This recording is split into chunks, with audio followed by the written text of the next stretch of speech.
Oke, bismillahirrahmanirrahim. Assalamualaikum warahmatullahi wabarakatuh. Mulai lagi. Jadi, ini adalah pengalaman pribadi saya ketika saya membuat research proposal.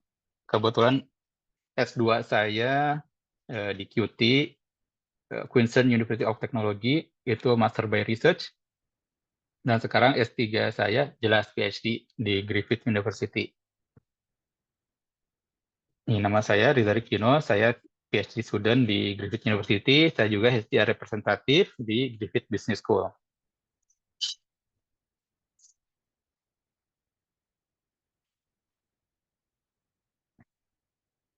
Oke, jadi saya lulus SMA, kehidupan saya pernah jadi tukang angkut di pasar, nggak punya dana untuk kuliah, jadi terpaksa dari sejak SMA, lulus SMA udah nyari-nyari beasiswa. Kebetulan keterimanya di King Saud University, lulus SMA ke sana, walaupun saya bukan lulusan pesantren ya, jadi hmm, ya yang penting kuliah lah gitu. Terus lanjut program ekstensi, ekstensi juga cuma formalitas aja. Yang penting bisa nanti S2 gitu. S2-nya kemudian di MPhil di Civil Engineering and Built Environment, tapi kemudian pindah ke Business School ya di Queensland University of Technology. Terus pernah research internship di Karlsruhe Institute of Technology (KIT), Karlsruhe di Jerman. Terus kemudian sekarang ini PhD di Business School Griffith University di Brisbane, Australia. Pengalaman lulus beasiswa, King Saud University Scholarship, QUT Scholarship, DAAD di Jerman, terus sekarang IPRS, Griffith University Scholarship ya. Kemudian waktu PhD saya keterima di 2 kampus beasiswanya, jadi walaupun saya gagal beasiswa LPDP, tapi saya keterima di 2 kampus di Australia, di Griffith sama di QUT juga. Kemudian akhirnya saya ambil di Griffith.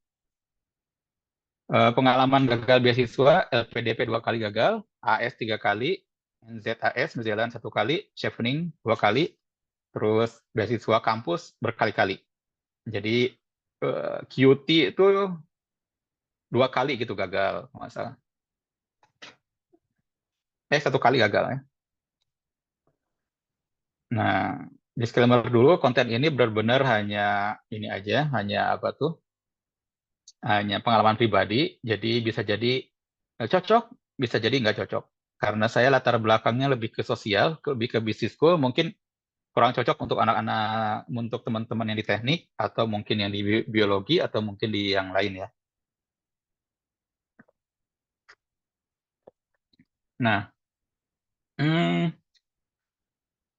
sebenarnya untuk membuat research proposal itu, yang utama adalah di literatur review sebenarnya.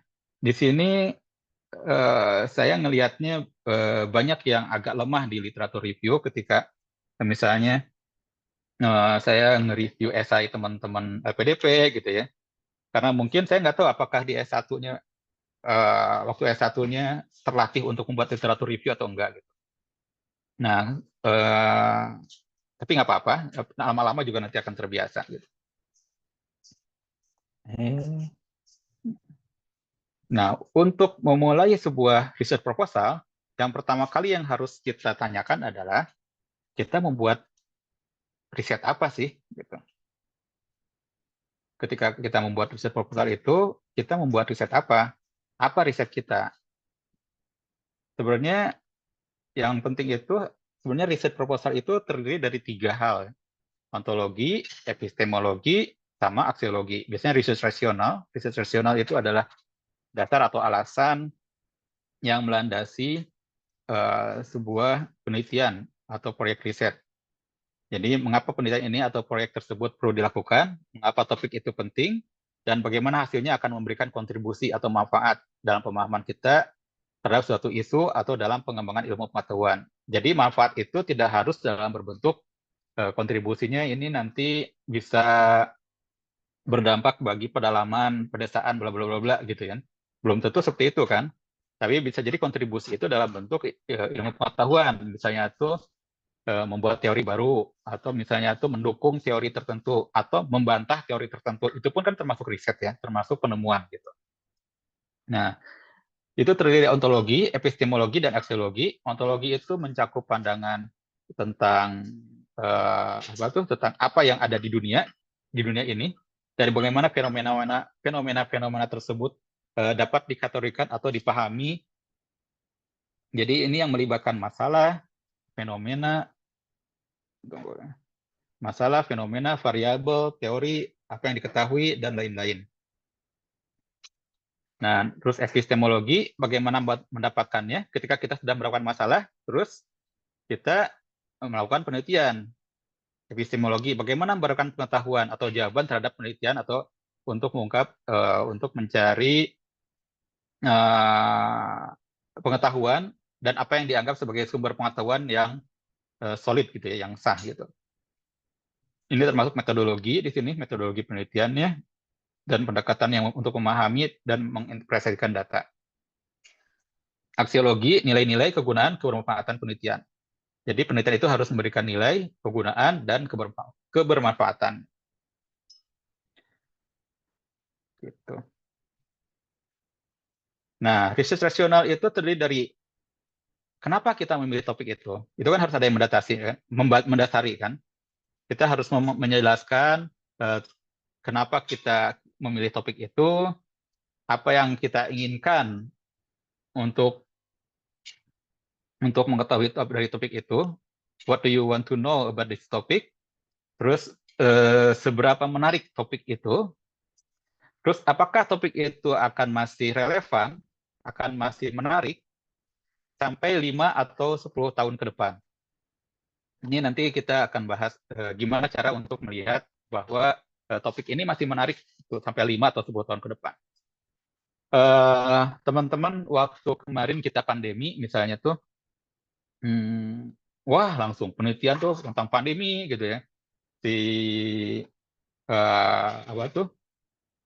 Tesis-tesis juga banyak tentang pandemi gitu. Tapi apakah saat ini masih relevan untuk ngebahas tentang pandemi COVID? Bisa jadi iya, bisa jadi tidak. Nggak, tergantung kita nanti melihatnya ke 5 tahun ke depan lagi gimana gitu. Kalau misalnya kita memprediksi bahwa pandemi itu masih akan ada 5 tahun yang akan datang, melihat dari ciri-ciri tertentu gitu, itu bisa jadi masih menarik untuk dibahas, untuk jadi bahan penelitian kita. Tapi ketika kalau misalnya kita ngelihat ternyata ini sudah terlalu jenuh, atau misalnya ternyata nggak ada tanda-tanda pandemi itu akan muncul lagi, tapi kita masih tetap mau bikin penelitian, nah itu perlu kita kaji ulang lagi. Apakah masih relevan atau enggak? Kenapa perlu kita mengetahui 5 sampai 10 tahun yang akan datang? Karena gini, untuk PhD itu kan 4 tahun ya. Rata-rata 4 tahun. Kalau saya memulai PhD tahun 2026, tahun depan ya, tahun depan tuh tahun 2025, berarti saya lulus tahun 2029. Nah, ketika saya lulus PhD tahun 2029, apakah topik tesis kita itu masih relevan atau sudah usang gitu? Kan sayang ya, kita udah capek-capek bikin penelitian, ternyata setelah 5 tahun penelitian kita udah nggak menarik gitu. Nah, makanya itulah contoh kasus yang sederhananya masalah pandemi. Misalnya kita ingin penelitian tentang pandemi sekarang, apakah 5 atau 10 tahun ke depan itu masih menarik atau masih relevan atau enggak? Itu biasanya yang biasa dicari, yang dilihat oleh calon supervisor ya. Calon supervisor saya waktu saya wawancara juga kayak gitu, ditanya, ini masih relevan nggak 5 tahun sampai 10 tahun ke depan? Nah, gitu. Nah, kemudian kita membuat research question dari penelitian, dari kasus atau masalah yang kita temui. Kita membuat research question untuk mencari jawabannya. Terus yang ketiga adalah how will you find the best sources? Dari sumbernya dari mana sih untuk bisa menjawab research question itu? Terus metodologinya seperti apa untuk bisa menjawab? Terus lagi itu source-nya itu, sumbernya itu masih available nggak atau reachable nggak? Misalnya kita ingin meneliti tentang yang sederhana misalnya, atau yang lagi rame misalnya tuh ya, penggunaan private jet di kalangan para pejabat ya tuh. Nah, source-nya available, ada sumbernya. Sumbernya available, ada orang-orang tertentu yang menggunakan private jet. Tapi reachable nggak? Bisa nggak kita nanti mewawancari mereka gitu? Kita punya strategi apa untuk bisa mendekati mereka? Untuk bisa mewawancari mereka. Gitu. Kalau misalnya nggak bisa, ya jangan. Reachable tuh misalnya kita ingin membuat penelitian bagaimana cara menanam cabai di bulan gitu. Mungkin, tapi gimana kita untuk mencapai bulannya kan? Jadi emang harus nah, harus inilah, harus terukur gitu bahwa penelitian ini bisa dilakukan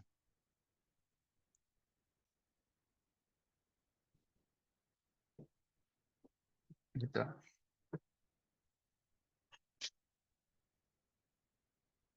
Nah, kemudian dari situ kita perlu mengidentifikasi research topik kalau kayak gitu kan. Bagaimana cara mengidentifikasi research topik kita. Ini kita akan ada 2 hari pertemuannya. Hari pertama kita akan belajar untuk mengidentifikasi dan membuat research topik. Besok kita akan mulai bagaimana cara membuat research proposal. Cara membuat research proposal itu dimulai dengan mengidentifikasi research topik dulu. Nah, research topik eh, itu biasanya terkait dengan masalah faktor pendidikan kita. S1 kita di kimia, terus kemudian S2-nya kimia juga, S3-nya mungkin di kimia lagi. Gitu. Wah, maksudnya itu linear lah ya.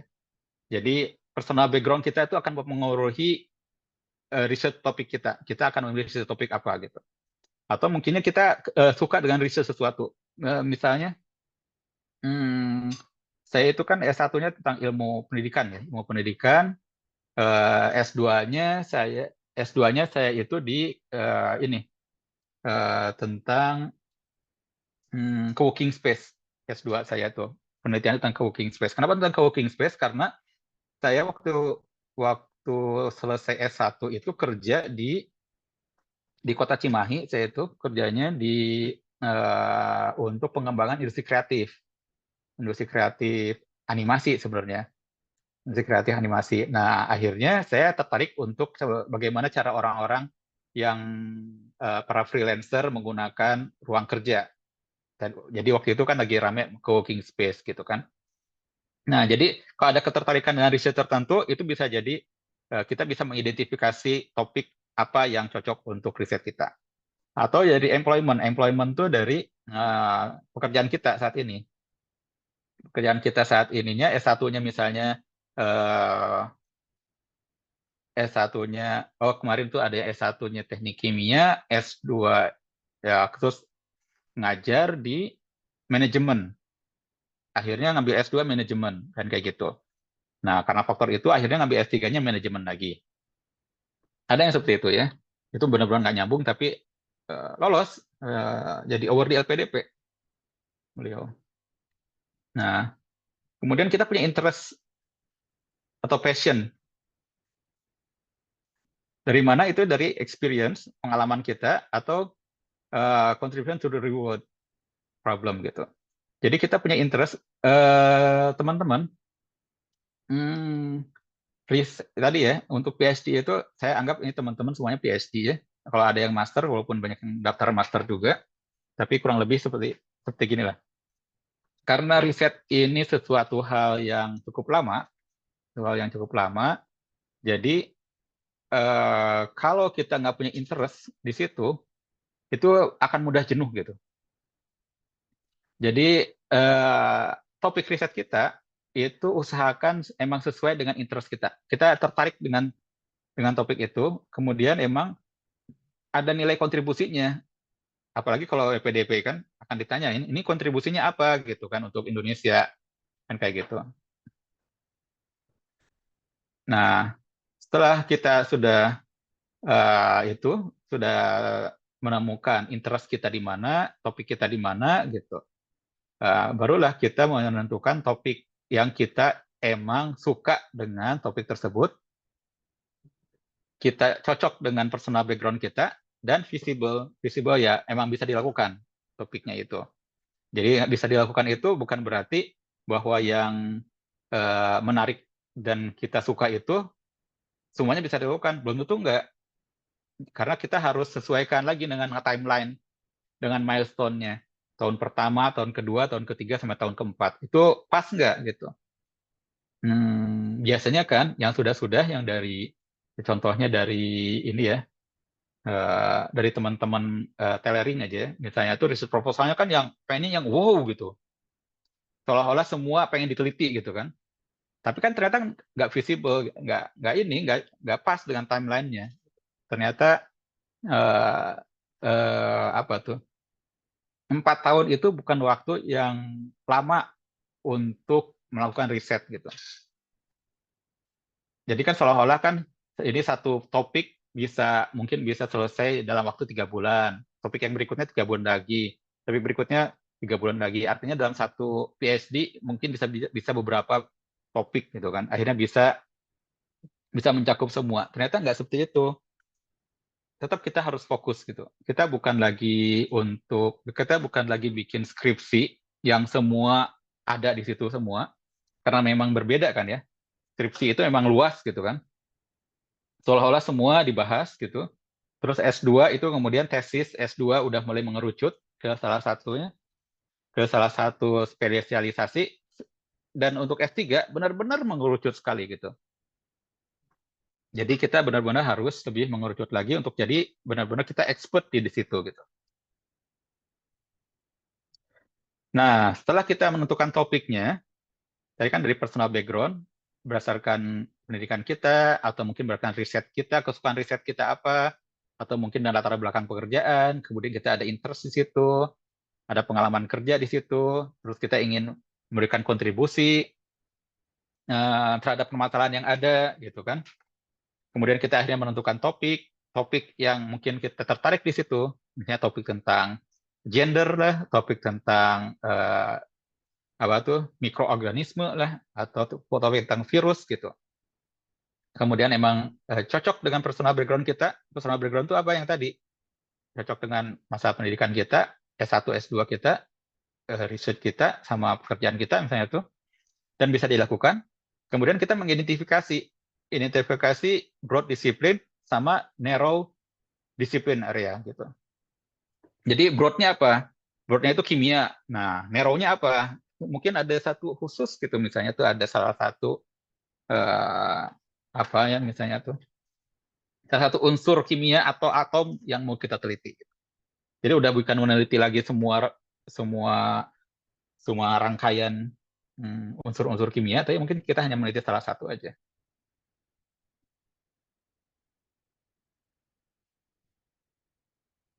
Nah, biasanya biasanya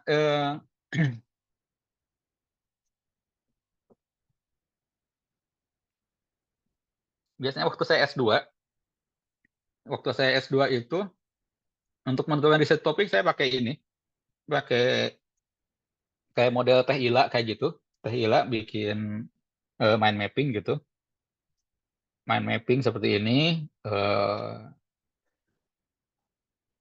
Waktu saya bikin tesis S2 ya, saya bikin tesis S2-nya bikin mind mapping. Nah, tentang co-working space. Co-working space itu tentang ke entrepreneurship. Entrepreneurship itu siapa aja biasanya? Oh, anak muda. Anak muda tuh biasanya ada di mana?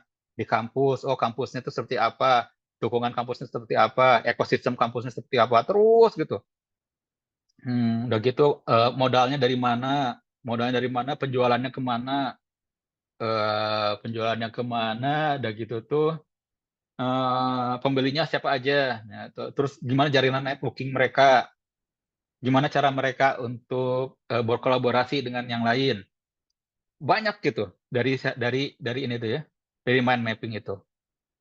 Nah, ini bisa aja untuk kemarin ya, untuk mind mappingnya Teh Ila, persiapan untuk wawancara, oke gitu. Tapi untuk research proposal, saya tidak merekomendasikan ini. Ya udah nggak pakai lagi mind mapping, karena akhirnya perasaan ini semua unsur ini kayak penting gitu. Unsur di sini penting, unsur ini penting, unsur ini penting, ini penting, ini penting. Jadi seolah-olah tesis kita ini ingin mencakup semuanya gitu. Dan akhirnya pusing sendiri. Makanya perlu ada pengerucutan. Gimana cara mengerucutkan topik? Nanti kita bahas. Nah, selain dengan menggunakan mind mapping, sekarang juga sudah ada lagi AI. AI bisa untuk brainstorming, bisa menggunakan ChatGPT ya. Hanya sebatas brainstorming ya. Saya nggak menggunakan ini karena saya zamannya dulu belum pakai ChatGPT kan. Saya ChatGPT itu kan baru tahun kemarin ya.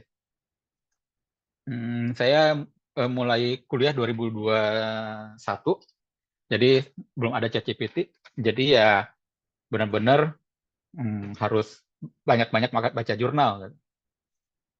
Makanya saya nggak kenal ya, kalau ada yang nanya Elis itu apa, saya nggak tahu. Cuman ini yang biasa-biasa berseliweran di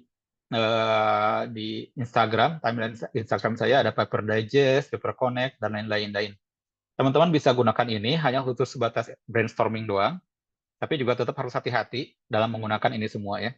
Kalau saya sih nggak begitu suka. Mungkin karena saya generasinya agak kolot kali ya.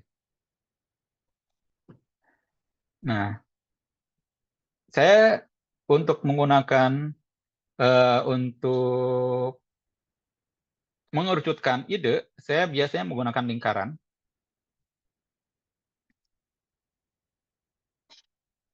Oh, ini apa ini? Hmm,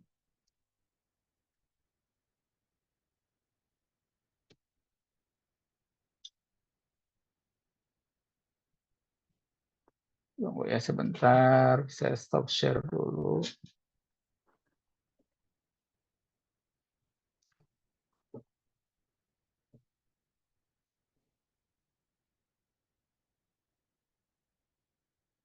Bukan ternyata. Kirain apaan? Tadi sampai mana ya tadi? Sampai. Oke. Aduh, ini saya belum beres-beres ini. Sampai sini ada yang ditanyakan dulu?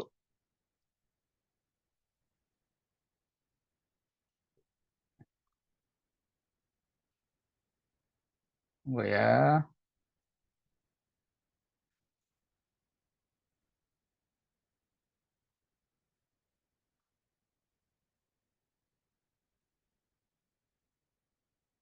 Nah, bentar.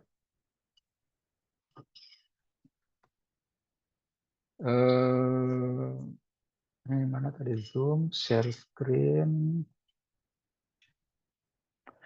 Nah, saya menggunakan cara dengan lingkaran. Oh ini ya, ini share. Nah ini ya, ketika kita ingin meneliti seekor anjing, anjing itu ada berbagai macam jenis anjing. Ketika kita, ini contohnya, apa yang ingin kita teliti? Anjing. Anjingnya yang seperti apa? Nah tuh, ada anjing yang berbentuk seperti ini, yang seperti ini, yang seperti ini, yang ini. Berkaki pendek, berkaki panjang, nah, itu ada berbulu lebat, ada yang macam-macam ya. Saya kebetulan nggak punya anjing, saya punyanya kucing. Jadi eh, ini tuh kita nggak bisa meneliti semua anjing. Ini sebagai contoh aja ya. Kita paling cuma meneliti salah satu anjing aja. Mungkin dari sisi warnanya kita teliti. Apakah warnanya itu akan mempengaruhi karakternya atau enggak gitu. Apakah mungkin dari sisi kutunya gitu. Apakah kutu di anjing ini sama dengan kutu di anjing yang lain atau enggak. Gitu. Penyakit di anjing yang satu ini dengan penyakit di satu yang lain gimana? Atau karakter yang satu dengan yang lain seperti apa? Kita nggak bisa meneliti semua anjing dalam sebuah satu tesis misalnya tuh. Nah, ini sebagai contoh ya. Artinya ketika kita ingin meneliti pun sama seperti itu. Nah, biasanya saya menggunakan lingkaran bahwa pertama kali adalah kita membuat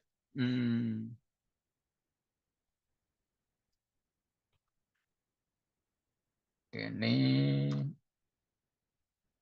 hapus dulu. Nah, biasanya saya berlatih dulu waktu saya membuat riset proposal adalah dengan membuat 3 lingkaran. 3 lingkaran ini ada 3 disiplin area. Jadi misalnya saya tuh disiplin area saya itu sekarang itu tentang human resource management. Human resource management. Human Resource Management-nya lebih karena waktu dulu S2-nya tentang co-working space, kemudian saya ingin meneliti tentang the future of work gitu ya, bagaimana cara kerja masa depan. Lebih ke penggunaan office space. Jadi ke depan itu kan lebih banyak yang work from home, work from anywhere kayak gitu kan. Co-working space juga masih tren gitu.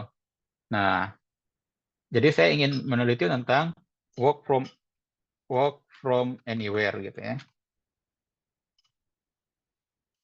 Nah, ini kan work from anywhere. Eh work from anywhere. Kita mencari ini dulu, initial research question. Apa research questionnya? Saya ingin meneliti gitu. Seberapa percaya sih atasan itu kepada bawahan yang kerja di rumah. Jadi faktor trust gitu ya, trust issue. Bahwa ketika kerja secara online, ketika kerja work from home, itu si kantor atau si atasan itu kan mewakili kantor ya. Atasan itu, bos itu mewakili dari perusahaan gitu. Apakah si bos itu akan percaya sama karyawannya yang kerja di kantor, kerja di rumah gitu. Jadi pertanyaannya itu adalah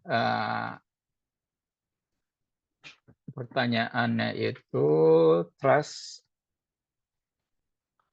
between manager and employee. Itu.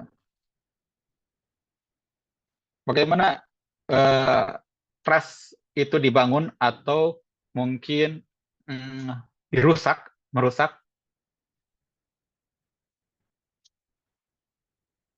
Ini apa sih?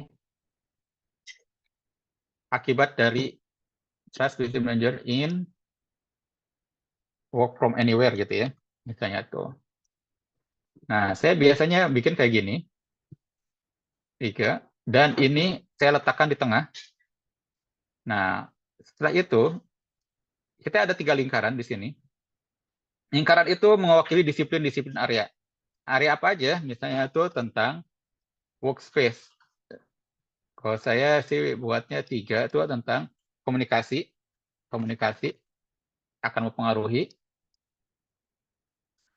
komunikasi. Kemudian juga terkait masalah leadership.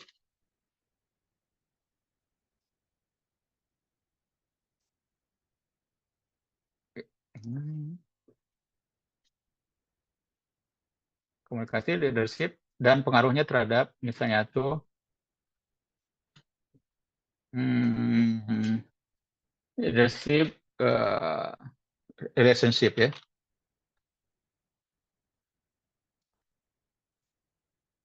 Nah, ini adalah 3 hal yang mempengaruhi antara komunikasi, leadership, sama relationship. Nah, salah. Ini relationship, komunikasi itu relationship. Oh, ini tentang office space.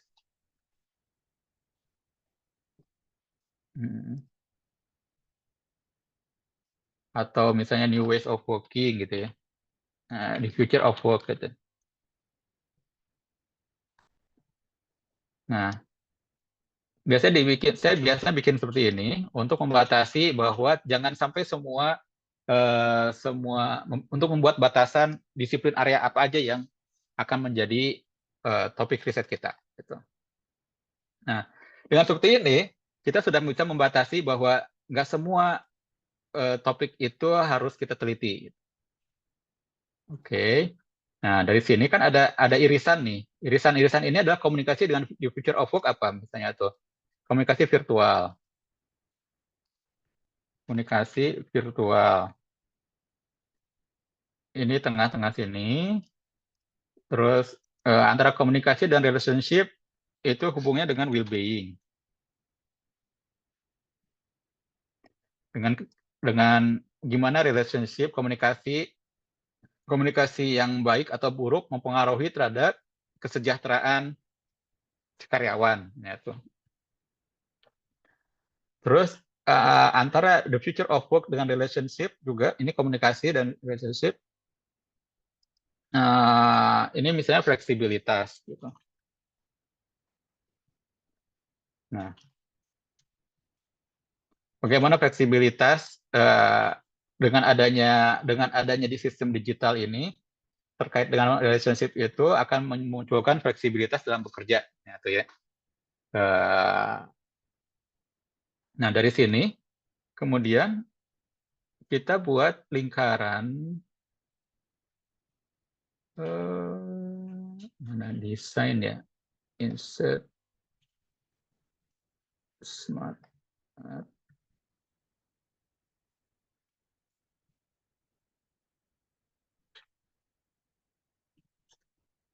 Nah,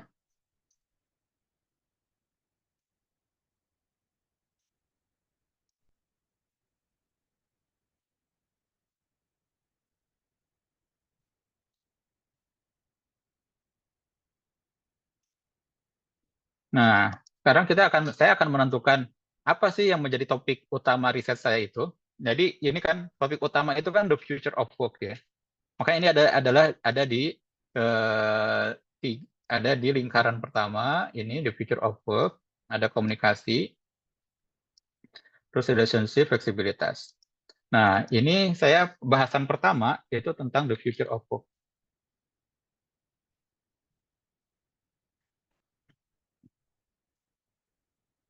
Ini ya. Biasanya saya kasih warna yang agak kontras.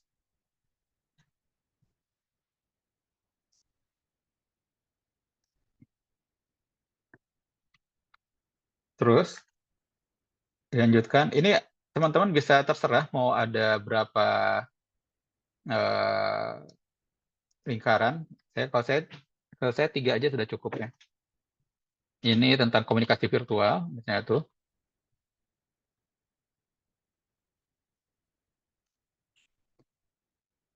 Terus ini tentang well-being. Terus tentang apa lagi tadi tuh?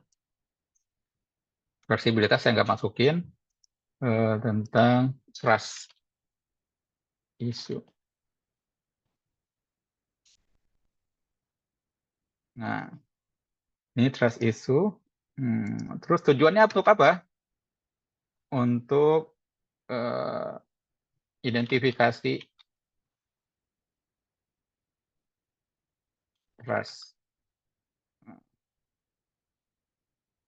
Misalnya kayak gitu ya. Ini dikasih warna lain, biasanya mana warna?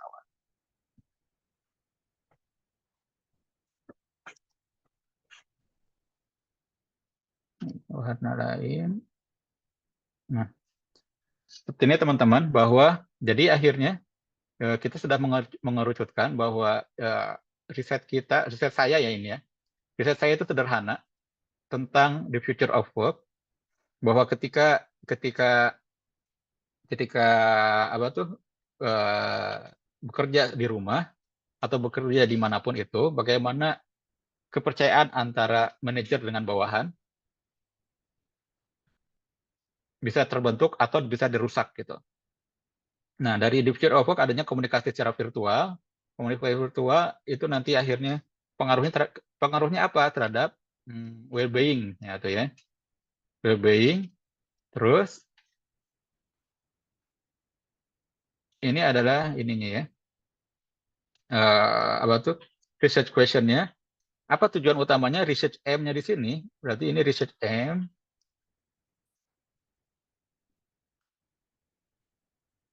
itu untuk identifikasi faktor-faktor yang merusak dan membangun trust.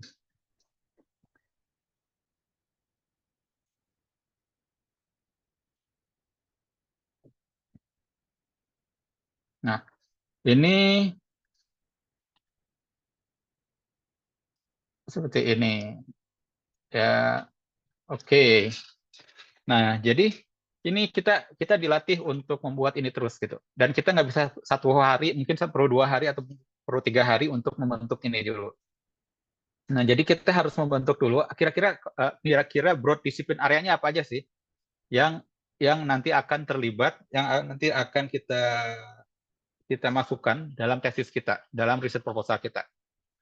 Kalau saya kemarin seperti itu, ini yang untuk di Griffith, dan untuk saya berpikir bahwa nanti itu akan ketika pekerjaan sudah mulai lebih fleksibel, orang-orang bisa bekerja dimanapun, ada yang sambil liburan di pantai, hmm, ada yang sambil apa tuh di rumah sakit, nah itu ya, sambil nungguin anaknya yang sakit, misalnya tuh.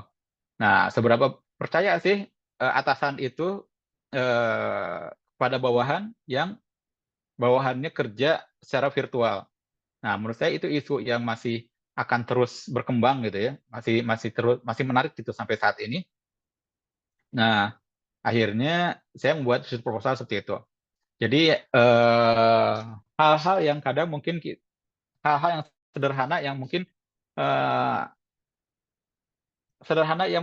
eh, jadi bisa riset proposal gitu.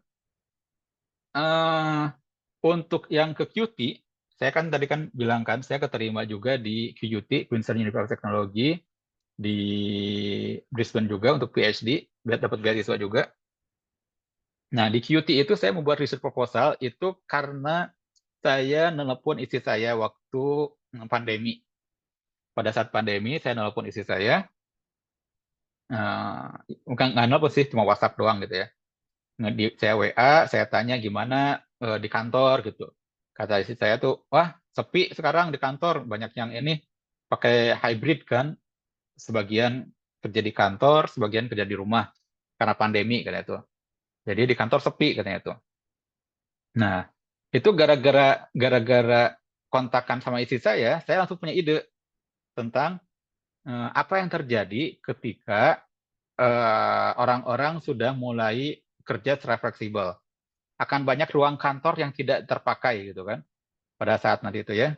Ada kan banyak ruang kantor yang akan tidak terpakai. Jadi eh, riset riset proposal saya yang ke QT itu tentang optimalisasi ruang kantor akibat efek dari itu dari new ways of working istilahnya tuh ya.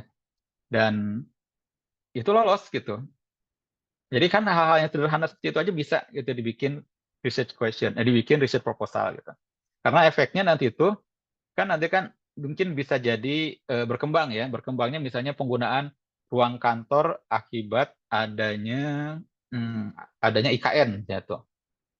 Ruang kantor di Jakarta itu bakal dimanfaatkan seperti apa gitu kan. Nah, itu kan jadi bahan riset juga gitu. Jadi nggak usah terlalu jauh-jauh untuk mencari topik riset. Kadang mungkin dari hal-hal yang kecil, yang sederhana aja bisa jadi topik riset. Teman saya ada bule Australia itu dia dapat research grant akibat main ski ski ya di apa es gitu. Main ski, udah gitu dia jatuh dan helmnya pecah, bukan kepalanya ya helmnya, ini helmnya pecah. Jadi dia menganggap ada masalah dengan helm itu. Dia harus cari masalahnya apa sih. Oh ternyata helmnya itu nggak kuat gitu. Jadi dia nyari apa yang bisa bikin helm kuat dan tetap nyaman digunakan ketika main ski. Itu gara-gara cuma cuma bikin riset kayak gitu doang, dapat research grant gitu. Terus ada lagi yang di QT juga, dia riset tentang kekuatan otot. Kekuatan otot, dia membuat alat untuk meneliti, untuk mengukur kekuatan otot. Terutama untuk kekuatan otot kaki ya, gitu ya. Dan dia dapat research grant juga karena dia akhirnya bisa eh, alatnya dia itu bisa mendeteksi berguna untuk ini, untuk mengukur kekuatan otot para pemain-pemain sepak bola. Jadi ketika kita mendatangkan normalisasi, apa istilahnya itu ya, Misalnya tuh Ronaldo, kekuatan ototnya itu bisa bertahan berapa tahun sih gitu.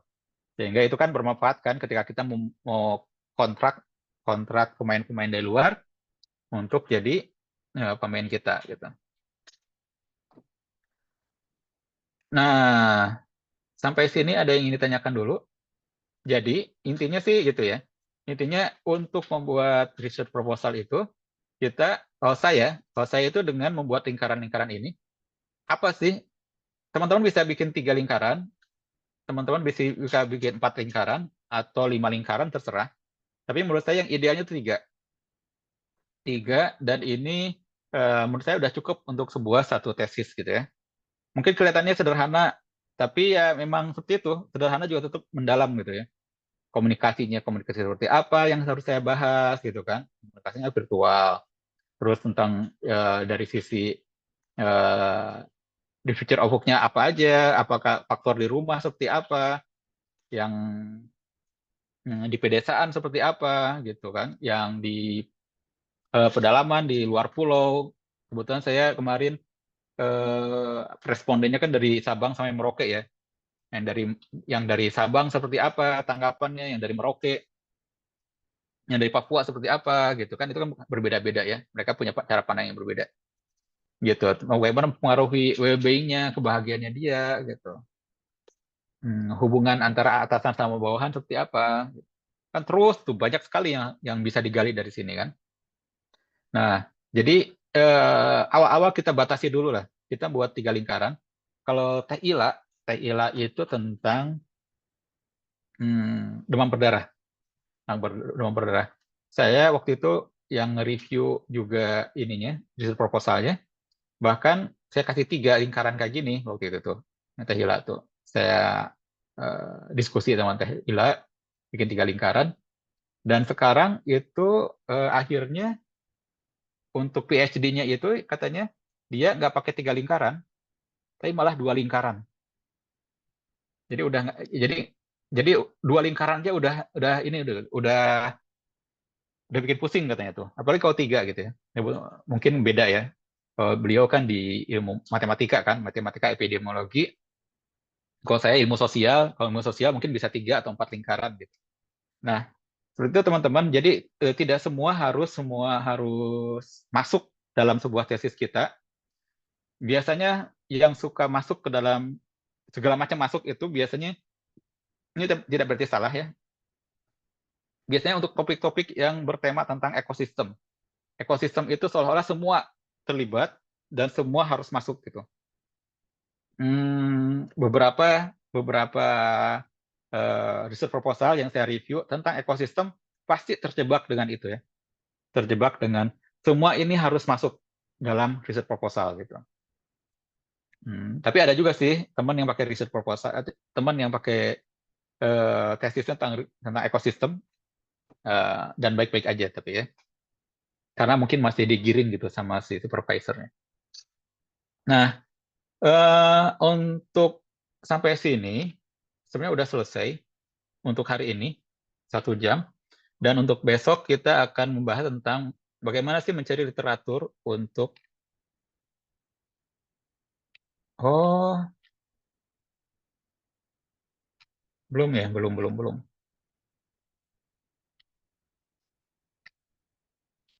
Oke, kemudian ini ya. Nah, ini kan ya yang tadi ya, broad discipline area.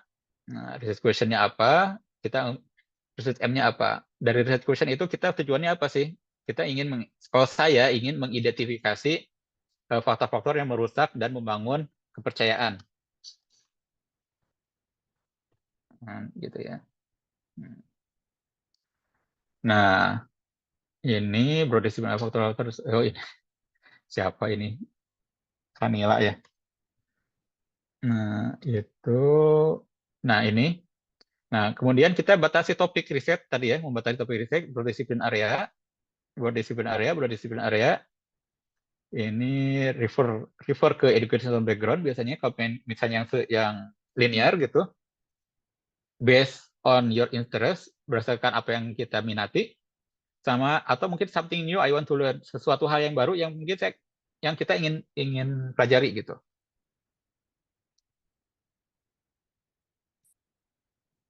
Izin mau bertanya. Ya, bentar ya. Nah, untuk mencari research question, untuk mencari jawabannya, itu kita harus mencari paper yang relevan. Paper yang relevan itu adalah yang di tengah ini. Yang paling relevan itu 3 bintang. Kalau misalnya 3 bintang itu nggak ada, berarti kalau saya itu mencari yang ini, cari paper tentang trust between manager sama employee. Nah, udah gitu, eh, kalau misalnya nggak ada, berarti kita cari yang di sini, yang 2 bintang. Kalau nggak ada lagi, ya cari yang 1 bintang ini. Ya, oke lah, yang di broad disiplin ya. Salah satu broad disiplin. Nah, jadi teman-teman tinggal dilatih aja. Kalau saran saya tinggal dilatih disiplin area apa aja yang akan kita teliti. Semakin mengerucut itu akan semakin baik. Karena memang PhD itu kan memang untuk mengerucutkan, kita akan menjadi spesialisasi expert di bidang satu itu gitu ya. Bukan di semua bidang gitu. Silakan Kak Tifal, open mic aja. Terima kasih Pak Rizal kesempatannya. Perkenalkan, saya Tifal, berasal dari Aceh. Jadi background saya itu S1-nya itu saya ekonomi Islam. Terus S2 saya ilmu ekonomi, tapi pembahasan riset saya nggak jauh-jauh dari filantropi Islam. Nah, saya rencana mau ambil PhD dengan pembahasan yang sama. Em, di preskripsi saya yang S1, saya rencana mau bahas lagi masalah tersebut di PhD saya karena kemarin itu saya cuman ngelakuin penelitiannya itu di daerah saya aja di Aceh. Jadi hasilnya udah pasti berbeda gitu dengan daerah yang nantinya mungkin akan saya teliti di PhD saya. Nah, yang saya ingin lihat dari research proposal saya itu apa yang membuat orang termotivasi untuk berdonasi ketika bencana. Kalau misalnya di skripsi saya itu yang membuat yang faktor-faktornya yang mempengaruhinya itu ada religiusitas, altruism situasional atau rasa empati, sama citra lembaga. Nah, kalau menurut Pak Rizal untuk saya nge-reach supervisor, perlukah saya rombak lagi untuk research proposal saya ini atau saya langsung ajukan aja, saya cuma ubah eh, research problemnya, ubah tempatnya aja gitu gimana? Terima kasih banyak Pak. Hmm. Oh iya, oke. Ya, sebenarnya untuk membahas untuk mencari supervisor itu besok baru akan saya bahas. Nah ini ya, mencari mencari supervisor. Nah, cuman untuk masalah yang Kak Tifal tadi, bagaimana mencari supervisor? Biasanya kita mencari supervisor dari broad disiplin areanya ini. Nah, broad disiplin areanya ini tentang apa? Tentang misalnya filantropi. Ya udah, berarti mencari riset proposalnya dari yang filantropi itu. Itu aja. Nah, nanti fokusnya kemana? Fokusnya itu apakah mau dilihat dari sisi budaya bagaimana orang berdonasi, atau mau dari sisi religiositasnya, sebenarnya apa yang mempengaruhi, apa sisi religius, apa sih yang mempengaruhi orang itu mau berdonasi, atau dari citra lembaganya doang, atau ketiga-tiganya. Ketiga-tiganya, kalau misalnya ketiga-tiganya masalah citra lembaga, masalah empati, masalah religiositas mau dipelajari, kalau misalnya emang itu visible, emang itu bisa cukup untuk waktu 4 tahun dilakukan riset, ya silakan gitu. Nah, cuman itu tadi jadi harus diukur kemampuan bagaimana kita akan meneliti itu. Nah, biasanya kalau misalnya saya kemarin kalau misalnya saya itu kan menurut disiplin areanya itu kan terkait masalah tadi itu the future of work. Berarti saya mencari supervisornya yang bukan komunikasi, bukan tentang masalah relationship between manager sama employee gitu ya. tapi yang mengerti mengenai the future of work gitu. Jadi ini yang paling besar, yang broadnya, terus narrow, narrow, narrow, narrow, narrow gitu. Jadi itu saya mencari antara ini yang paling atas atau yang paling bawah, paling atas atau yang paling bawah. Biasanya saya mencari kayak gitu ya, untuk mencari bukan yang tengah-tengah, untuk mencari supervisor. Baik, terima kasih, Pak. Ya. Nah, kemudian sama dengan tadi kita mencari ini literatur. Literatur pun sama, enggak salah sih. Kalau literatur seperti ini, kita mencari literatur yang paling tengah, literaturnya yang paling mendekati dengan research question, yang paling relevan dengan research question, itu kita kumpulkan, kemudian kita biasanya saya buat dalam bentuk Excel ya. Excel sudah di email kan, di email ada YouTube-nya itu bisa dilihat satu persatu untuk membuat Excel-nya. Nah, nah itu ya, broad discipline area-nya yang mana, terus narrow. Jadi saya cuma menggunakan satu lingkaran aja. Yang lingkaran ini nggak digunakan, lingkaran ini nggak digunakan, jadi hanya satu lingkaran.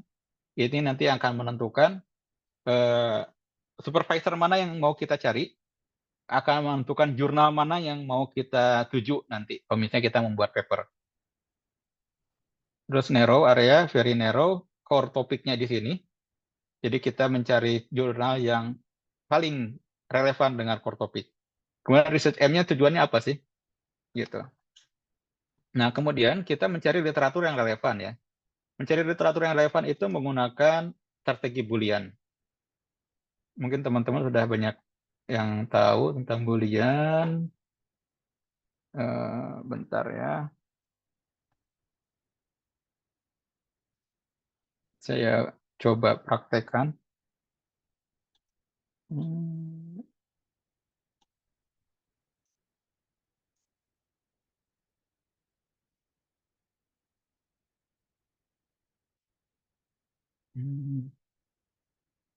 Waduh, saya belum ini.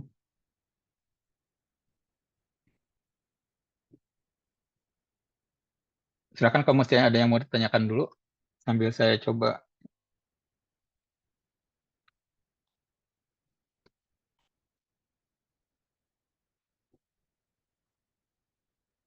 Atau masih bingung?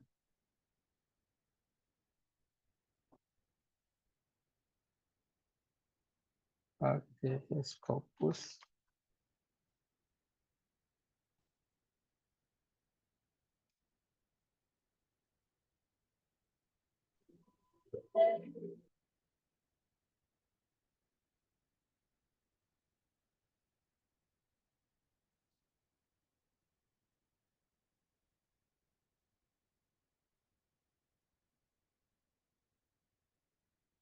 Area. Halo, selamat sore Kak Rizal. Ya, sore. Ya, perkenalkan saya Sonya. Saya rencananya mau ambil PhD in Education. Yang saya tanyakan terkait trik mencari supervisor itu, informasi yang saya sempat baca itu katanya sebaiknya kita sesuaikan dengan bidang ilmunya supervisor. Setelah itu, setelah kita sudah sesuaikan dengan bidang ilmunya supervisor, apa nanti itu akan menjadi kendala juga, misalnya tidak sesuai dengan, maksudnya kurang linear dengan punya kita, apa itu akan menjadi pertimbangan supervisornya juga buat menerima kita sebagai PhD studentnya, Kak? Ya, tentu supervisor akan mencari yang relevan dengan keahlian dia. Kalau misalnya keahliannya fisika, ya dia akan mencari yang fisika lagi, nggak akan mencari yang misalnya dari ekonomi atau bisnis gitu. Itu sederhananya. Nah, supervisor itu mereka itu rajin baca ya, jelas, rajin baca dan rajin menulis, gitu. Jadi mereka udah tahu trennya kemana gitu. Tren apa tuh? Tren keilmuan ke depannya seperti apa. Jadi kadang mencari supervisor yang sesuai dengan riset topik kita pun itu belum tentu dia itu tertarik dengan riset proposal kita. Karena kadang mereka udah tahu gitu, yang kayak gini sih biasa aja gitu ya, mungkin ya nggak ada prospek ke depannya biasa aja gitu.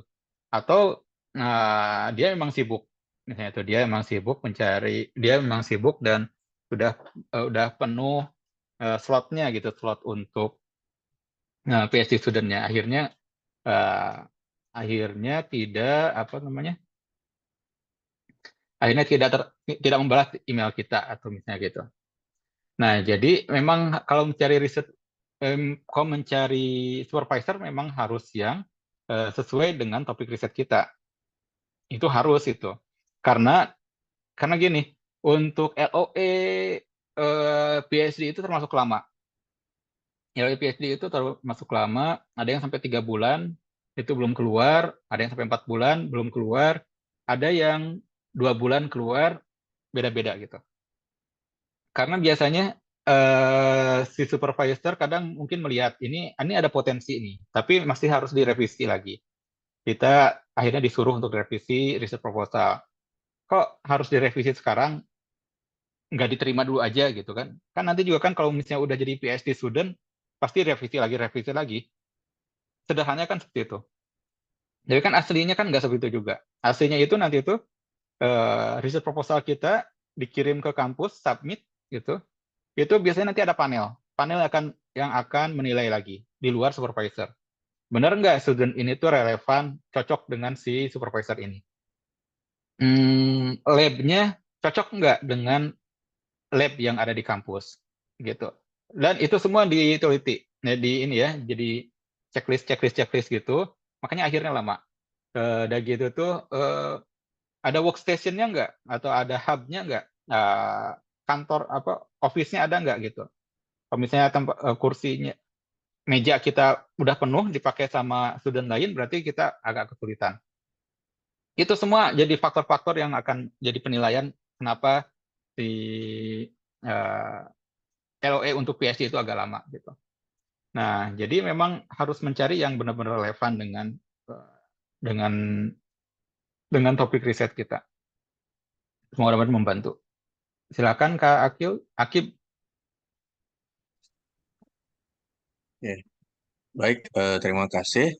Jadi ya, sama melanjutkan dari situasinya, kalau saya di sini statusnya sedang revisi proposal dulu dengan co-supervisor sudah hampir hampir 2 bulan kontak-kontakan email. Nah, cuma sampai saat ini belum selesai karena terkendala beberapa poin. Nah, setelah mendengar tadi paparan dari Mas Rizal tadi yang terkait apa ya 4 lingkaran tadi. Nah, ternyata saya baru sadar kalau saya tuh belum menemukan keterkaitan antara yang lingkaran yang di luarnya itu. Eh, Judulnya mungkin sudah ada di intinya. Cuma keterkaitan antara 3 lingkaran di luar itu yang sampai saat ini saya belum, sehingga ketika saya menuliskan research questionnya eh, agak agak apa ya, tidak malah tidak berhubungan atau sedikit miss dengan latar belakang, sehingga akhirnya menyebabkan rasionalnya itu juga saya lihat di awal tadi, slide di awal, kalau rasionalitas itu ada eh, apa ya, mencakup ya. Yang ketiga yang saya tertarik itu adalah eh, best resource sama apa, riset strategisnya. Jadi kalau yang sudah saya buat itu rasionalnya hanya berupa paragraf. Jadi saya merangkum dari 4 pertanyaan research questionnya ke dalam rasionalnya. Nah, pertanyaan saya itu yang pertama tadi, bagaimana caranya supaya melogiskan antara eh, tiap research question. Apakah memang saya perlu bongkar lagi atau gimana? Kemudian untuk rasionalnya, apakah sebaiknya mengikuti tadi yang telah dipaparkan Mas Rizal sebelumnya? Terima kasih. Ya, oke. Sebenarnya tentang penulisan riset proposal itu rencananya mulai besok ya. Cuman saya kasih gambaran dikit aja bahwa oke, tadi saya coba share screen lagi.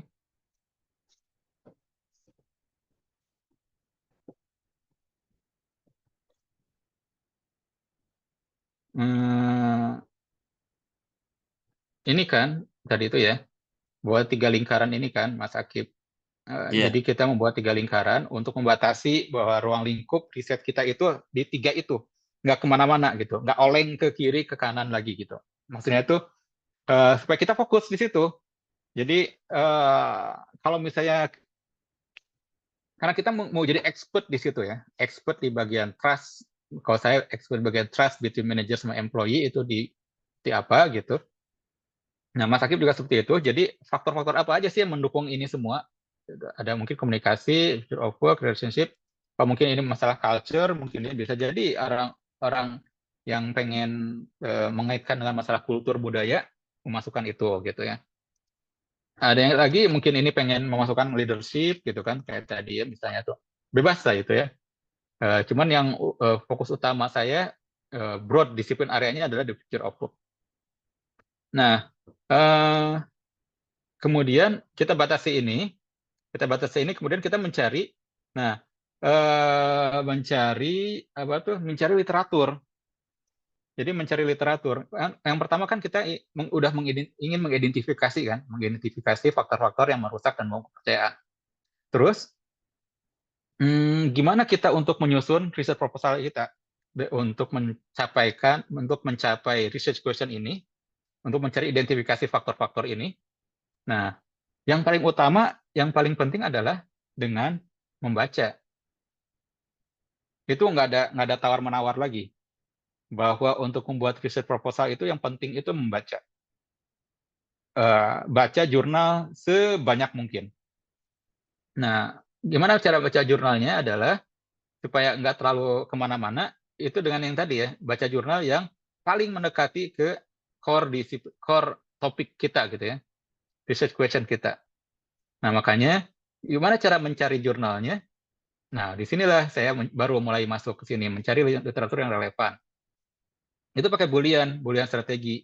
Kita mengidentifikasi kata kunci atau keywords, terus mengidentifikasi kata-kata yang mirip atau sinonim, gunakan truncation atau wildcard, ini bintang, tanda kutip, A, B, C, tanda kutip tutup, tanda tanya, kurung buka, sama kurung tutup. Nanti kita praktekkan. High school, pakai tanda kutip, ICT, pakai tanda bintang, color. Color itu ada penulisan untuk Amerika mungkin COLOR, kalau untuk Australia COLOUR, akhirnya pakai tanda tanya, work from home atau WFH gitu ya. Gunakan Boolean search strategy operator and, or, atau not. Tentukan database digital, Scopus, Web of Science, Science Direct, Emerald, atau misalnya Google Scholar, bebas ya. Kalau Google Scholar kayaknya nggak mendukung Boolean ya. Saya nggak tahu, jarang pakai Google Scholar. Nah, ini contoh yang tadi. Mana? Nah, ini di Scopus misalnya itu saya mencari high school search.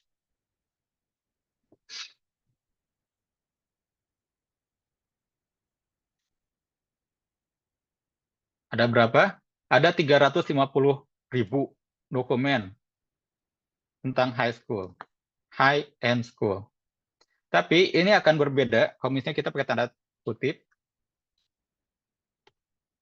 Tanda kutip. 153, turun setengahnya. Lebih dari setengahnya ya. Misalnya work from home.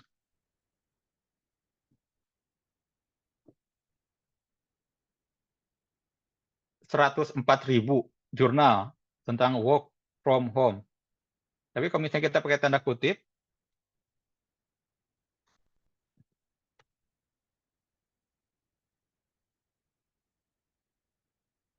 ada 3.500. Work from home-nya di mana? N. Misalnya tuh, saya ingin mencari work from home kaitannya dengan trust. Misalnya tuh.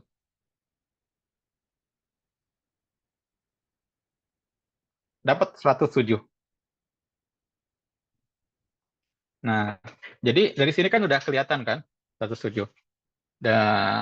Atau misalnya saya biasanya menggunakan juga Web of Science.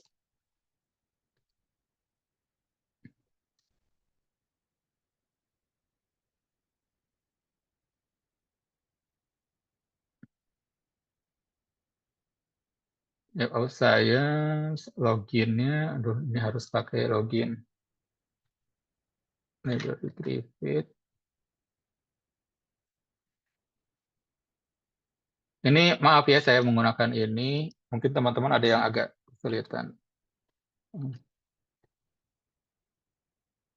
Web of Science.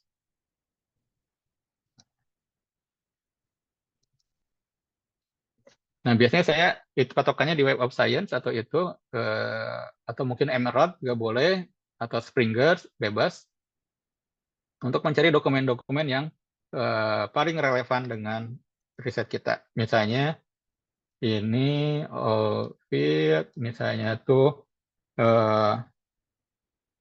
new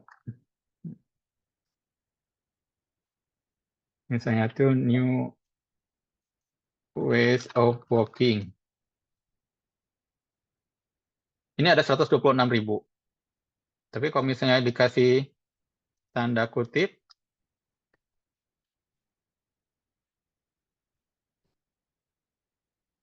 ada 856. New ways of working itu biasanya disingkat juga dengan new ways of working. Biasanya pakai tanda kurung juga.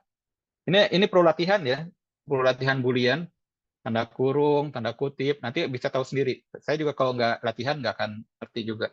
Ada 1293. Dari sini kan tadi kan kita sepakat ya, kita mencari jurnal. Kita sepakat bahwa nggak sepakat sih, bahwa topik itu harus menarik sampai 5 tahun sampai 10 tahun ke depan. Artinya kita harus mencari jurnal yang terkini gitu, nggak terlalu lama-lama banget. Biasanya 5 tahun terakhir.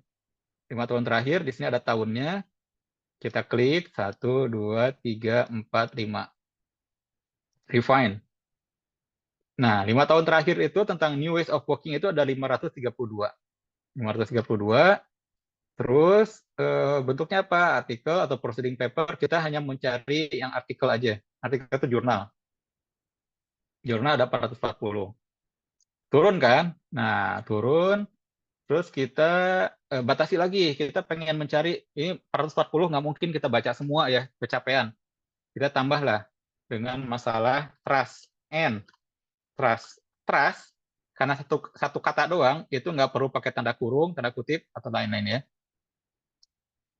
Trust, hanya 47. Nah, kan? 47 oke lah, baru kita baca. Kita baca satu persatu untuk mencari trennya kemana. Jadi Mas Akib, kalau misalnya mau mencari ini bagusnya yang kayak gimana ya penulisannya, nggak ada kata lain, harus baca dulu. Nggak bisa dikira-kira. Kita bukan membuat research proposal itu bukan atas asumsi pribadi, tapi atas dasar literatur review ini. New Ways of Working, saya baca satu persatu. Saya pengennya baca New Ways of Working, tapi juga dibarengi dengan co-working space gitu. Or co-working space. Nah, co-working space itu ada dua kata. Jadi itu harus ada ini. Terus co-working space itu bisa jadi singkatan dari CWS. Makanya dikasih kurung. Ini kasih kurung. Ini or ini, tapi dalam satu kesatuan dari situ. Jadi kurung dropnya 2, ini 2. Nah, tuh. Nah, ada tambahan kan jadi 85. Jadi untuk ada new ways of working atau co-working space terkait dengan trust. Nah, ternyata karena ini semuanya tentang pekerjaan secara virtual, nggak hanya co-working space juga, ada lagi istilah lain, or work from home, work from home, or WFH. Ini pakai kurung lagi. Ini latihan terus, nambah lagi 151. Tuh kan ada trust. Nah, terus dibacalah ininya, dibaca, nggak usah baca dulu semuanya, baca abstraknya dulu. Abstraknya ini relevan nggak? Ini tahap paling awal sebelum membaca jurnal, ini relevan dengan riset kita atau enggak, itu dengan membaca ininya, membaca abstraknya. Abstraknya satu persatu, ini tahunnya sudah, hanya 5 tahun terakhir. Kenapa 5 tahun terakhir? Karena itu yang terkini gitu, supaya kita bisa ngelihat untuk riset yang ke depan itu yang masih menarik apa gitu. Mencari novelty kan, biasanya kan, kita mencari sesuatu hal yang baru. Kita tidak akan riset sesuatu yang sudah pernah diriset oleh orang lain gitu kan. Jadi kita harus mencari sesuatu topik yang belum pernah diteliti oleh orang lain. Untuk apa kita meneliti topik yang sudah pernah diteliti oleh orang lain kan? Gitu. Jadi kita harus mencari sesuatu hal yang baru. Nah, sesuatu hal yang baru itu seperti ini. Udah, language-nya ini English, oke, open access. Udah. Tinggal biasanya cuma diklik gini, export, untuk mencari, untuk dapat ininya doang, dapat apanya? Abstraknya doang. Nanti kalau abstraknya udah apa namanya? Udah relevan, udah tinggal di-download jurnalnya. Jurnalnya download. Biasanya juga mencari dari ininya ya. Si supervisor itu akan melihat dari jurnalnya itu dari jurnal kredibel atau jurnal abal-abal. Untuk mengetahui jurnal kredibel atau abal-abal pakai Simago. Simago.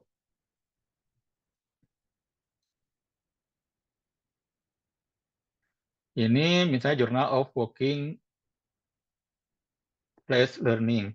Biasanya untuk riset proposal saya biasanya pakai carinya yang Q1. Nah, ini Journal of Working Learning. Nah, ini Q berapa? Q2. Q2 masih oke. Masih bisa lah kita jadikan gunakan untuk sebagai literatur kita gitu. Nah, ini IT profesional, kategori. Terus ada research area. Research area-nya dari mana tadi? Research area. Nah, research area-nya apa? Mau di psikologi, bisnis, ekonomi, mau psikologi. Saya kan bisnis ya. Jadi saya tidak akan menggunakan yang, karena bisa jadi ada yang di kedokteran gitu kan, ekologi, fakultas sains ekologi. Saya cuma bisnis ekonomik aja. Lebih pengurus lagi. Udah tinggal 25. 25 kan sudah cukup lah untuk bahan riset proposal kita. Menurut saya udah cukup. Untuk bahan kita baca satu persatu. Trust me you can do. Ini tentang trust, working from home in developing countries, kan, di negara berkembang. Berarti di Indonesia seperti apa? Nah, seperti itu. Sederhananya seperti itu ya. Jadi kita latihan menggunakan Boolean, tanda kurung itu. Nah, saya biasanya menggunakan juga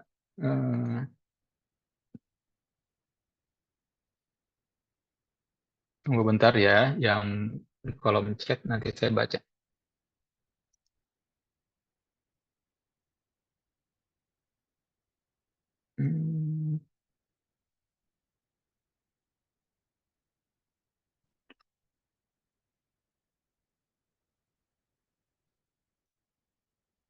Ini. Nah, biasanya ini kemarin Kak Nila ya kalau nggak salah, sosial media tourism. Ya, terus kita mengidentifikasi sinonimnya apa? Sosial media, ada TikTok, ada Instagram, mungkin ada yang lain-lain ya. Ada YouTube mungkin ya, atau apapun itu, Facebook. kita identifikasi communication, relationship, chat, video conference, virtual communication, leadership, manager, boss, supervisor, work from anywhere, cari sinonimnya tentang WFH, hybrid, co-working, flexible work arrangement, teleworking, remote working. Nah, nanti kita akhirnya membuat rumus booleannya untuk bisa kita search gitu. Nah, dan ini perlu latihan ya untuk ini tuh. Nggak bisa langsung sekali jalan langsung bisa gitu. Nah, udah gitu, setelah kita setelah kita mendapatkan jurnal-jurnal yang relevan tadi, jurnal-jurnal yang relevan itu adalah yang di tengah ini ya, per topik atau yang di sini. Jurnal-jurnal tadi ya, yang mendukung gitu ya. Terus apa yang harus dilakukan? Nah, ini ada dua metode. Ada traditional narrative review, baca literatur sebanyak mungkin. Anda harus cukup ahli di bidangnya. Konstruksi naratif dilakukan dengan teliti untuk melihat tren penelitian terkini, tentukan fokus review, buat catatan database, membuat evaluasi literatur. Narrative review itu biasanya digunakan oleh orang-orang yang linear. S1-nya kimia, S2-nya kimia, S3-nya kimia. Oke, dia pakai traditional narrative review. S1-nya ilmu, misalnya S1-nya ekonomi, S2-nya ekonomi, S3-nya ekonomi.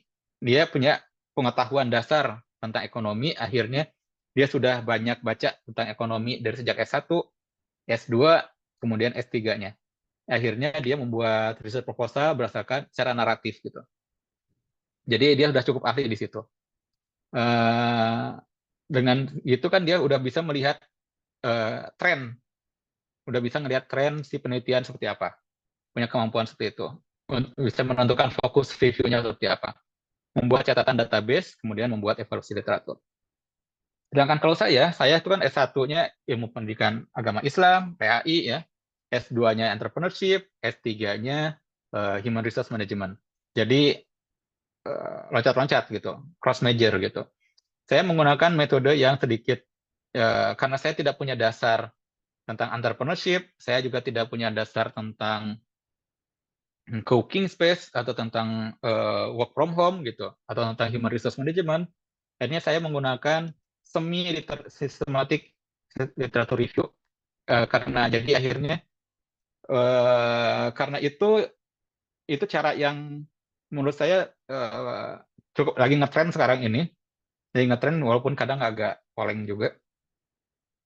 Tapi itu yang menurut saya bisa menjawab apa yang tidak saya ketahui.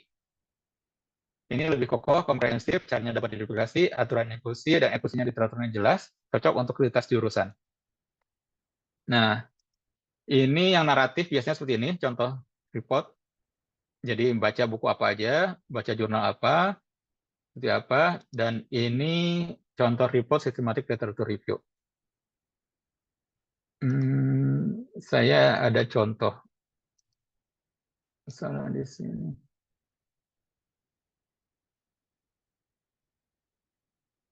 Nah, itu saya buat Excel, contoh Excelnya ada di email ya. Mana ya?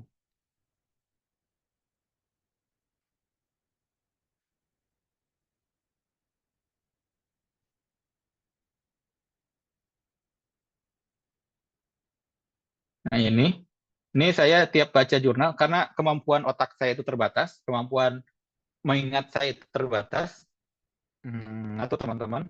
Jadi akhirnya apa yang saya baca itu harus saya tulis. Saya tulis ini yang persatu, siapa penulisnya, tahun berapa, judulnya apa, jurnalnya di mana, ininya Q berapa, Q2, Q1, atau Q berapa, main fokus tentang apa, lokasinya di mana, Malaysia,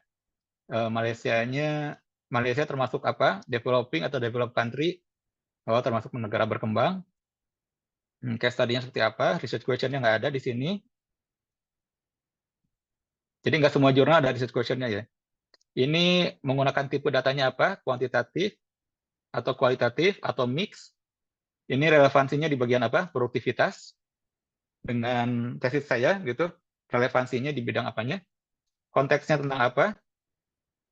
Organizational support atau workplace. Terus dia menggunakan teori apa?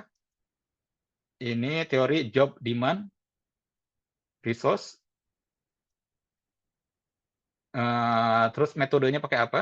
Metodenya itu ya. Nah, job demand. Terus finding key argumennya, limitasinya apa? Terus catatan saya apa? Workers need moral support and additional commitment from the HR. Jadi pekerja itu perlu moral support gitu kan. Nah, itu dicatat seperti itu. Terus catat. Terus ditulis. Ini terus semua yang saya baca ditulis masukin gitu. Sampai ada berapa ini ya?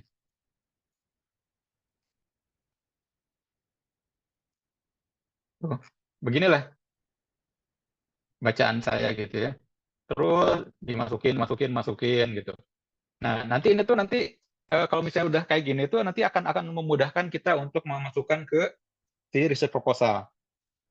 Makanya saya buat riset proposal 1 hari selesai. Karena sudah ada ininya kan. Ininya aja yang agak lama gitu. Cari jurnalnya yang agak lama, habis udah terbentuk si si ininya, si Excel-nya, udah mudah. Kita mau gunakan teori apa nih? Oh, ini contohnya ada exploratory approach. Nah, misalnya teori apa ya? Pakai teori. Ini ada teori TAM. TAM itu terkenal ya. Teknologi Acceptance Model, Utrecht, tes statistik, smart law. Ini pakai teori-teori apa aja. Nah, nanti kita kan tinggal ini ya. Ini yang paling relevan ini. Untuk topik riset saya itu kayaknya cocok dengan jurnal ini. Jurnal ini menggunakan teori TAM, misalnya tuh ya. Nah, kemungkinan berarti tesis saya juga akan menggunakan TAM atau saya menggunakan teori lain, misalnya tuh. Tapi masih terkait dengan TAM, misalnya tuh gitu ya. Nah, ini ada 2 teori, dia menggunakan 2 teori, Utrecht sama JD Resources. Kayak gitu-gitu, teman-teman. Ini di Thai konteks, berarti di Thailand konteksnya.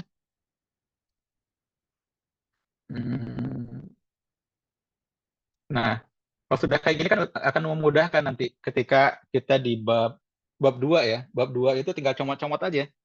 Comot-comot, masukin gitu. Itu nanti akan membimbing kita menggunakan research question apa gitu yang cocok. Nanti literatur review itu kan akan kelihatan. Ada bolongnya nih di sini nih. Ternyata si bolongnya itu riset ini banyaknya dilakukan di negara berkembang gitu. Atau di negara maju. Nah, berarti negara berkembang itu masih minim riset tentang ini. Nah, itu kan berarti udah ada kekosongan di situ misalnya itu. Tapi itu tuh kadang bisa dipatahkan ya ketika wawancara. Karena itu terlalu berulang mungkin ya, terlalu berulang alasan-alasan kenapa risetnya di sini, development country, jadi harus punya alasan lain. Saya nggak tahu alasannya apa. Mungkin Teh Ila kalau ada di sini bisa ngasih alasan lain.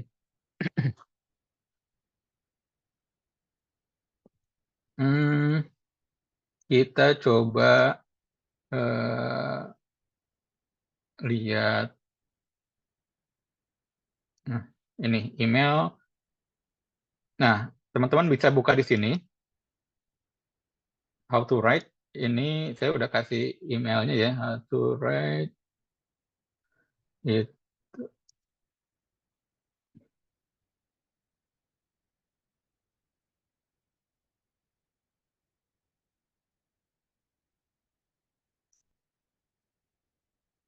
Ini pelajari di sini cara menyusun.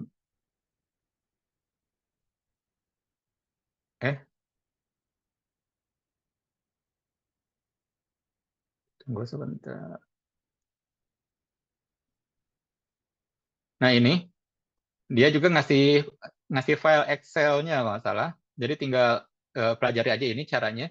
Dan ini si kolom-kolomnya bebas ya. Sesuaikan aja dengan yang kebutuhan teman-teman semua.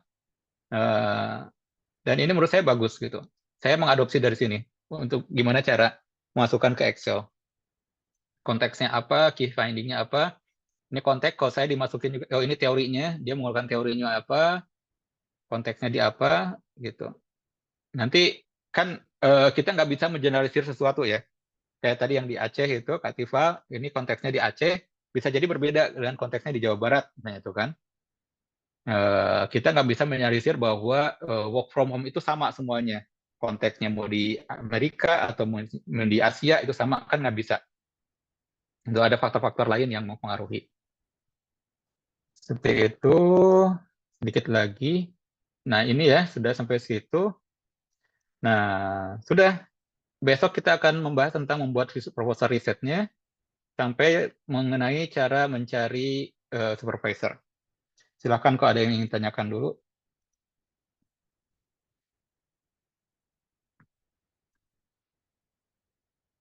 Saya disupervisi. Ada yang ingin bertanya? Silakan.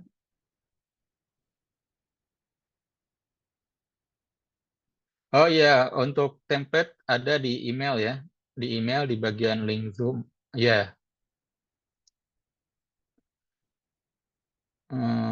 Kau boleh bagi contoh template Excel-nya kah? Ya itu, di email aja. Ya, cari di email dan nanti tinggal disesuaikan, diadopsi, tinggal disesuaikan kebutuhannya apa, kolom-kolomnya. Template ada di email. Oke, Kanila, makasih sudah bantu Ibu jawabin. Oke, ingin ada yang mau ditanyakan?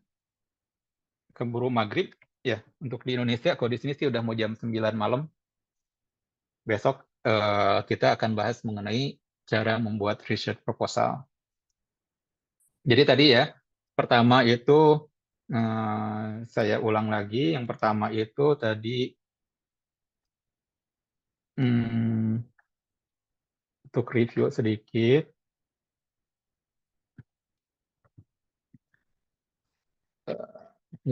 Dan ini materi-materi ini ada materi-materi yang diberikan untuk menti di Telering.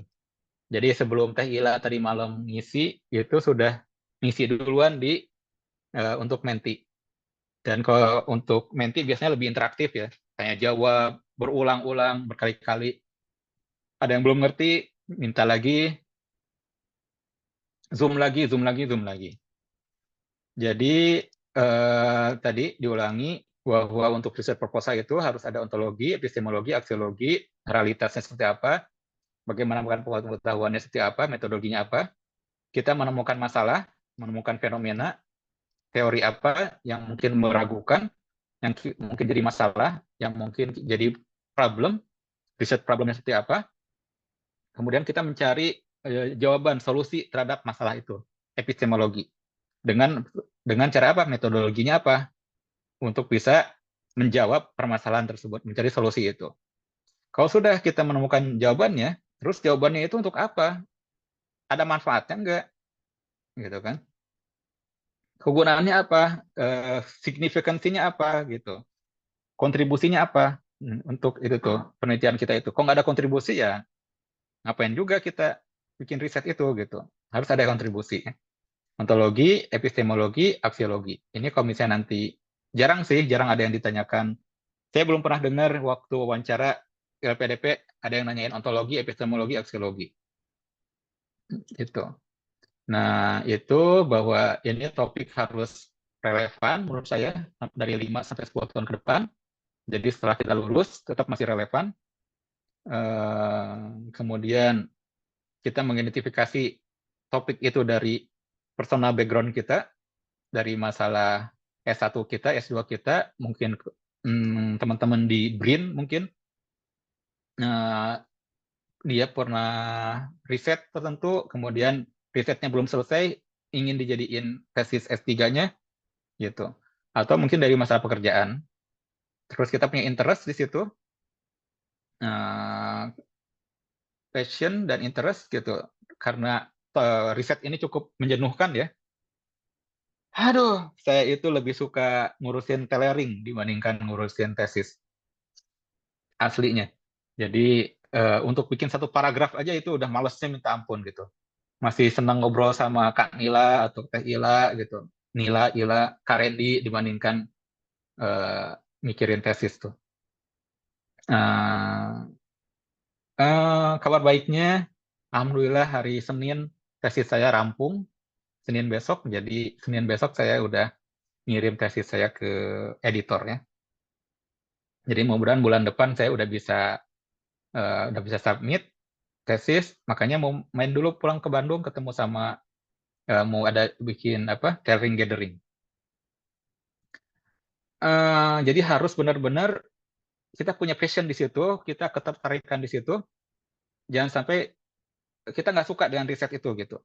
Itu udah kalau nggak suka tambah lagi supervisornya yang di website tampak senyum, manis, ramah, baik hati, ternyata pas ketemu killer kan bisa aja terjadi kan seperti itu ya. Nah, terus visible bisa dilakukan.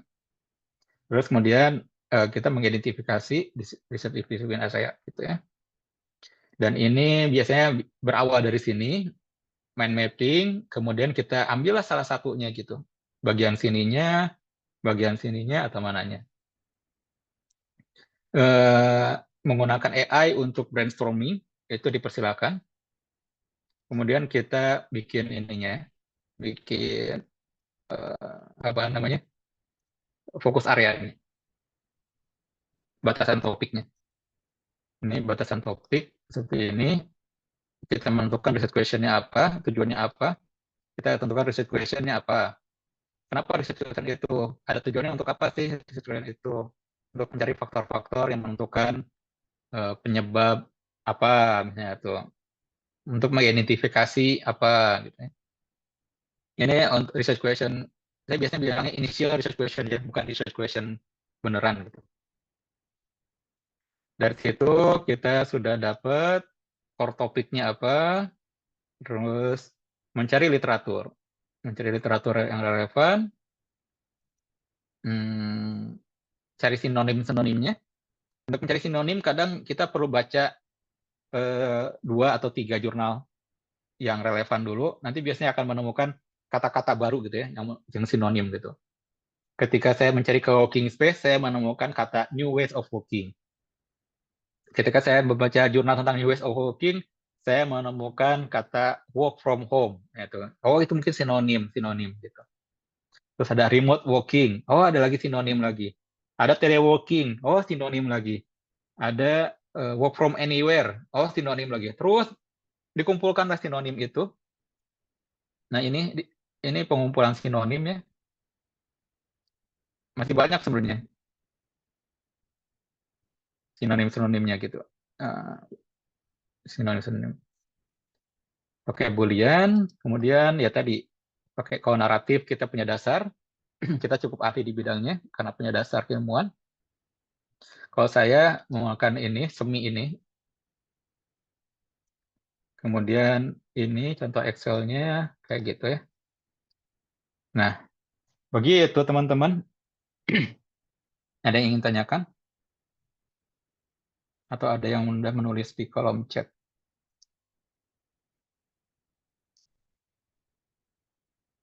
Besok masih di jam yang sama. Masih di link yang sama ya.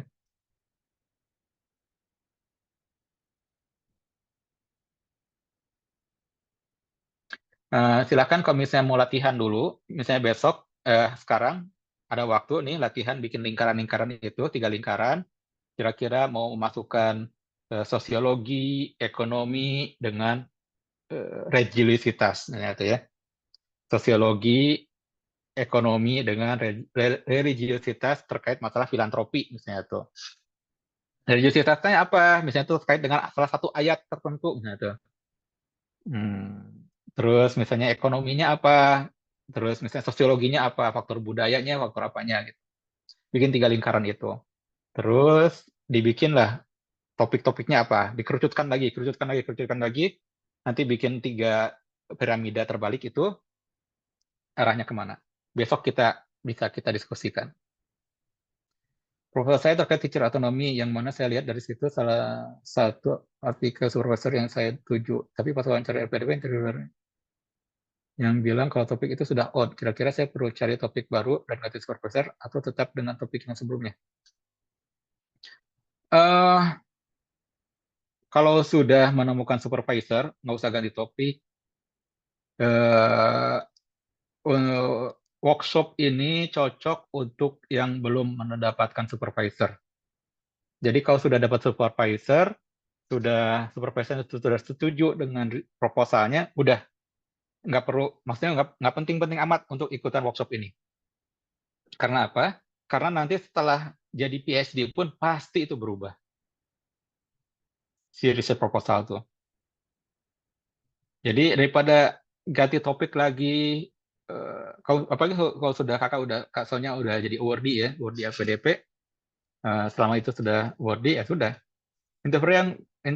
Interviewernya bilang kalau topik itu sudah odd. Topik yang menurut satu orang odd itu belum tentu odd buat yang lain. Topik yang menurut satu orang itu sudah kolot, itu belum tentu itu kolot buat orang lain gitu. Setiap orang punya cara pandang yang lain-lain terhadap sesuatu. Jadi kakak harus bisa berargumen lah sama si interviewer. Mungkin topiknya itu sudah odd, tapi masih relevan terkait dengan masalah problem di kota ini yang bla bla bla bla, ya tuh gitu. Cari topik baru dan ganti supervisor. Cari topik baru ganti supervisor silakan, nggak ada masalah. Karena kita tidak bisa menentukan untuk PhD itu berbeda dengan master ya. Master itu kita bisa menentukan saya pengen kuliah di Melbourne, saya pengen kuliah di Glasgow, saya pengen kuliah di mana gitu. Untuk PhD itu nggak bisa seperti itu. PhD itu mau kuliah di Cambridge, Oxford, tapi kalau misalnya kita nggak menemukan supervisornya, ya nggak bisa. Jadi harus cari supervisornya dulu gitu. Kecuali di Amerika. Amerika itu karena 1 atau 2 tahun pertama itu kuliah, jadi nyari supervisor belakangan. Tapi untuk UK, Australia, Indonesia juga itu cari promotornya dulu, cari supervisornya dulu, baru bisa lanjut kuliah. Baru bisa ngeluarin LOA gitu.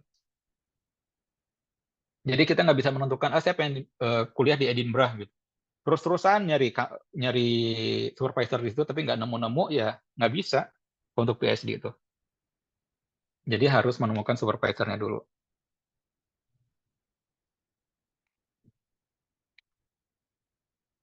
Begitu. Jadi seperti itu saja untuk pertemuan kali ini. Makasih banyak. Kalau misalnya ada yang mau ditanyakan, besok kita akan bahas mengenai membuat tahapannya paragraf 1 ke paragraf 2 seperti apa, susunannya seperti apa, dan gimana cara mencari supervisor. Kapan waktu yang cocok atau bukan tepat gitu ya, untuk kirim email supervisor itu juga ada waktu-waktunya kadang ya. Jadi ya itulah teman-teman, mohon maaf apabila ada kekurangan. Mungkin sudah waktunya mau sholat maghrib di sana. Sampai bertemu besok insya Allah di jam yang sama untuk sesi terakhir ya, yang kedua. Kalau misalnya ada yang mau ditanyakan besok, silahkan. Mungkin hari ini mau coba bikin lingkaran-lingkaran dulu. Nanti besok kita bahas bersama gitu. Terima kasih. Assalamualaikum.